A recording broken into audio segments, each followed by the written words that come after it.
اللہ فضل کرے گا اور آنکھوں سے پانی بہنا بھی بند ہو جائے گا اور آپ کی نظر بھی تیز ہو جائے گی۔ ناظرین گرامی السلام علیکم۔ صحت اور تندرستی کی دعا کے ساتھ میں صاحبزادہ حکیم میاں رشید الرحمان آپ سے مخاطب ہوں۔ تو ناظرین گرامی، بہت سے لوگوں کے اصرار پر بہت سے لوگوں نے مجھے بار بار فون کیا ہے کہ آنکھوں میں پانی کا بہنا، یعنی ہماری آنکھوں میں پانی بڑا بہہ رہا ہے، ہم کیا کریں؟ ہم نے بڑے سرما وغیرہ ڈالا ہے، قطرے ڈالے ہیں، لیکن آنکھوں سے پانی بہنے سے آرام نہیں آ رہا۔ تو ناظرین گرامی یہ یاد رکھیے گا، یہ اعصابی عضلاتی یعنی سرد تر تحریک ہوتی ہے آدمی کی، اور اس کا تعلق اعصاب سے بہت زیادہ قریب ہوتا ہے۔ تو آپ نے اس کا علاج کرنا ہے عضلاتی اعصابی یعنی خشک سرد۔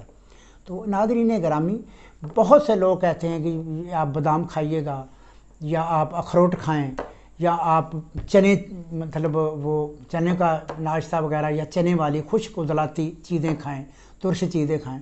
تو ناظرین گرامی ٹھیک ہے، وہ آپ کھائیے گا، آپ نے 2 نمبر اور 3 نمبر خوراکیں کھانی ہیں، اور 3 نمبر آپ نے قہوہ پینا ہے۔ جب آپ ایسے نبض دیکھیں گے تو نبض جو ہے یہ 3 انگلی تک ہوگی اور درمیانہ ہوگی، سٹوک اس کے تیز ہوں گے، آنکھوں کا رنگ سرخی میل ہوگا، کرورا جو ہے وہ سرخ سفیدی میل ہوگا، کبھی سرخ زردی میل ہوگا اور کبھی سرخ سفیدی میل ہوگا، لیکن زیادہ تر سفید ہی ہوگا، کیونکہ اعصابی تحریک ہوتی ہے اور پیشاب بار بار آتا ہے۔ تو آپ نے عضلاتی اعصابی علاج کرنا ہے، اور سفید رنگ ہوگا اور بار بار پیشاب آئے گا، زبان کا رنگ بھی سفید ہوگا، اور جو پیشاب کا رنگ ہے وہ بھی بالکل وائٹ ہوگا اور بار بار آئے گا، خون کی کمی ہوگی۔ یہ ہیں علامات۔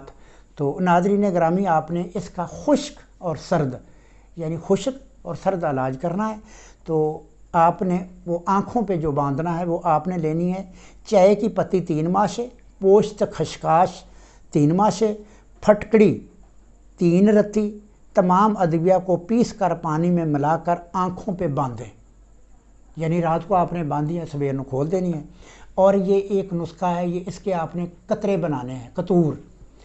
ناظرین گرامی، پھٹکڑی آپ نے لینی ہے 15 گرام، افیم 10 گرام، پوست حلیلہ زرد 30 گرام، رسونت انڈیا 5 گرام، نیلا توتیا 1/2 گرام، کافور 10 گرام، 7 پودینہ 1/2 گرام، ارک گلاب 3 بوتل۔ یہ ہے پورا نسخہ، آپ اپنی مرضی کے مطابق بنائیے۔ اسی طرح یہ اس وزن کو آپ نے بڑھانا اور گھٹانا بھی ہے۔ تو ناظرین گرامی، ترتیب کچھ یوں ہے: ادویہ کا صفوف ارک میں ملا کر 2 دن بعد نتار لیں، اور پھر 7 پودینہ اور کافور پیس کر اس میں شامل کر دیں، اور اسے ایسے ہلا دینا ہے، شیشی کو ایسے ہلا دینا ہے، یہ قطرے بن جائیں گے۔ ناظرین گرامی، آپ نے 3 سے 4 قطرے صبح دوپہر شام آپ نے ڈالیں، انشاءاللہ العزیز 1 ہفتے کا یہ علاج ہے۔ اور آپ نے خوراکیں جو ہے نا، یہ آپ نے کھانی ہے تقریباً 3 سے 4 اور 5 ہفتے تک آپ یہ خوراکیں کھائیں۔ یہ نہ ہو کہ خوراکیں یہ کھائیں اور پھر بعد میں جب آرام آ جائے تو فوراً آپ بادی چیزیں یعنی ٹھنڈی چیزیں کھانی شروع کر دیں۔ ایسا نہیں کرنا، یعنی خوراکی علاج جو ہے نا وہ زیادہ کرنا ہے، اور ادویہ علاج جو ہے نا وہ کم کرنا ہے۔ یہ 3-4 ہفتے آپ نے یہ قطرے ڈالنے ہیں، اور دوائی جو ہے یہ 3-4 ماہ آپ نے یہ ادویات کھانی ہیں، تو خوراکیں۔ تو انشاءاللہ العزیز آپ ہمیشہ کے لیے ٹھیک ہو جائیں گے، اللہ فضل کرے گا اور آنکھوں سے پانی بہنا بھی بند ہو جائے گا، اور آپ کی نظر بھی تیز ہو جائے گی۔ اور یہ قطور جو بہت اچھے ہیں، تو آپ نے یہ استعمال کرنا ہے۔ میں اب آپ سے اجازت چاہتا ہوں، آپ نے اپنا اور اپنے بچوں عزیز و اقارب کا خیال رکھیے گا۔ فی امان۔